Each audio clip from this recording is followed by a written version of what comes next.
travel. It'll be cheap.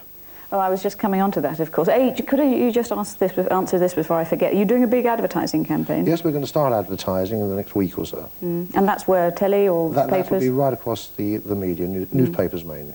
How much money have you put into it as a company, as a group? Initially, we'll be investing $3 million in the project, but that will grow as the concept grows. And how much will it cost? I mean, when you said it's cheap, cheap is relative, isn't it? Well, it's relative. For instance, you'll be able to get a week in the south of France for somewhere around between £79 and £89. Return, inclusive of accommodation down there. That's extremely good. That's extremely cheap. Yeah. We're known for being, you know... Lend me the particulars and the brochure. Well, I think I've dominated you long enough. I'm sure, ladies and gentlemen, you've got some questions that you would like to put as well. Could I just say the usual bossy bit? If you could say your name and who you're from, that obviously helps us. Who'd like to kick off? It's that ghastly moment when nobody says a thing. The gentleman at the back, thank you. Willie Newlands from the Daily Mail. You're still going to be dependent on other people's ferry services. Are you planning to buy into that world as well? No, it's one thing we're going to keep out of at the moment. I believe most of our traffic will go on sea link in the immediate future. But what we do anticipate doing in the coaching world, and it's a highly regulated, scheduled world at the moment, is we will have Coach Europe, as we have Air Europe, over the next 3 years in many countries in Europe. It won't just be a British-based operation. Any follow-ups? Does it all come out of central London? No, you will be, the hub of our operation will in fact be Dover, and we will be feeding into that hub from 74 points in the UK. And so, you know, you will travel from Bradford to Dover and connect with a coach, for instance, going to Paris or the south of France, Italy, Greece, wherever. But Dover is the hub with a series of feeder services, just like an airline would have. You said you've got 16 coaches so far. We have 16 of our own coaches we've bought, but we will have 80 coaches franchised to Air Europe in our colours, to our standards this year. Anyone else? Lady over in the corner. Irving, I'm a specialist writer on Yugoslavia, and I believe you will be going to Yugoslavia. How are you going to break down the very British barrier about coach travel as opposed to air travel? Because we've got used to the fact that coach travel and coach packages are usually cheaper, and you get a certain type of people going. You know, I think you can only break the barrier down once people experience the product. Because, you know, I believe in the past, as I did in the airline business when we started 10 years ago, that the charter airline business was a shoddy package at that time. It was old aircraft, other people's left-off clothes. And that's very much the same with a lot of coach operators. What we're doing is bringing new, higher standards. And I think that brings publicity and it brings awareness and it'll bring growth. Oh, it's not going to be an overnight you can't educate people overnight. With any educational process, it will take time. No, I think the point, Celia, I know exactly the point you're making, that it's, you know, always... I'm trying to avoid that I know, point. but that is a very, very crucial point. Barrels of beer and we all go off to Blackpool, and as you say, it's going to take time. But there isn't. There's also people that go on coach touring holidays, that go on a different type of holiday by coach, that isn't the barrels of beer Blackpool market. And what we're going to say is coach travel can be as comfortable and as pleasant an experience, and it isn't always a pleasant experience at the moment, as air travel. It's going to be longer, but you know, that's obvious. What vintage of person are you aiming this at? I think from all age groups. I think you're going to... the major market will be obviously through the middle age group, but we're aiming to make this a way of travel for all age groups. Any more for any more? This gentleman here. Jack Crawshaw, wish you were here, Thames. Has your decision to go by coach, Harry, been influenced at all by airport delays?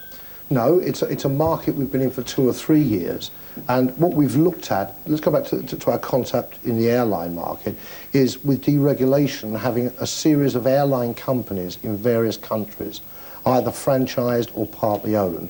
And we're looking very much at deregulation in the coach business, which at the moment is highly regulated, which will happen in 1992. We see ourselves by 92 probably having a fleet of between 200 and 250 coaches throughout Europe. It's a funny time to go into it, though, isn't it? Because all the papers at the moment, well, you boys are saying that this year the travel market's going to be a bit depressed. Was that just a coincidence? No, it's got nothing to do with it. We've been planning this for over a year. And what we're looking for is a business that has, or businesses that have long-term futures.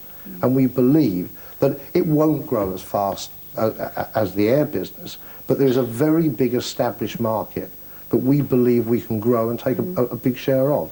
A good viable alternative. Anyone else? Yes, sir. Jeremy Gates, Daily Express. How many holidays have you got targeted for this summer, for this market? We will sell approaching 200,000 holidays for this coming summer. But what I want to add is that also Coach Europe will not be an in-house ILG operation. You know, that service will be available to all tour operators that want to buy into it, as is Air Europe. You know, it's not going to be a specific product to us. We believe the standards we're offering will bring other tour operators into our product. But of those 200,000, they won't all be getting on coaches with exotic stewardesses and everything, yes, will they? They will. Yes. Will they? They will have exotic size. They will all be on those new buses? They'll be all on those new buses, yeah. Right. Are you going to anywhere that is completely exotic and new for the coach world? No, I think you've got to be realistic about coaching, and coaching, to be comfortable, has to be to destinations that are not too far away. You're not taking the coach to Goa or no, Acapulco? I'll join you if you come Thank down. you, Harry. Thank you. Any more? Yes, sir. Frank Dawes, freelance travel writer. Harry, however much you try to tart up your coaches, you can't get away from the fact that coach travel takes longer than by air. Of course. And coach journeys can be exhausting, longer ones. What ideas have you got for tackling that problem? Well, exhaustion on that is mainly caused by boredom. And people sit in the coach seat and they say, what the bloody hell am I going to do for the next 12, 18 hours, whatever it is? What we're taking out of it is we have trained hostesses and trained staff on board. We have a video film service on board. We have meal service on board.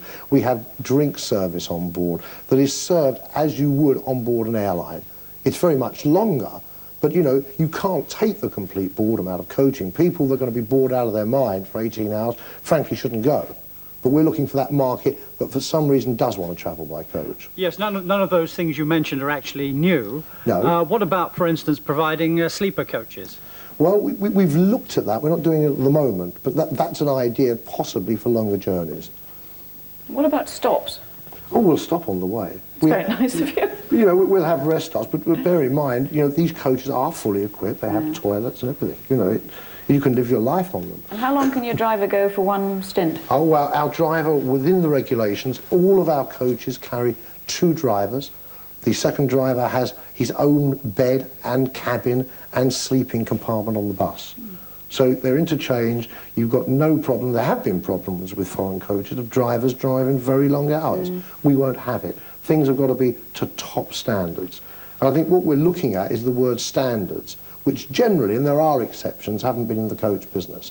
A brand that means something. You can get on that brand anywhere in Europe and you get a standard of service. Yes. Alex Hamilton, The Guardian. What proportion do you expect to be seat only? At the moment, none, because the regulations forbid that. Ah, so that's what you're hoping to break down? Oh, that's right. It's exactly, as I said, in the airline business. We started out as a charter airline. We're now a scheduled service airline as well. And that's what we're going to do in the coach business. We are starting as a charter coach company. And we will build a reputation as that.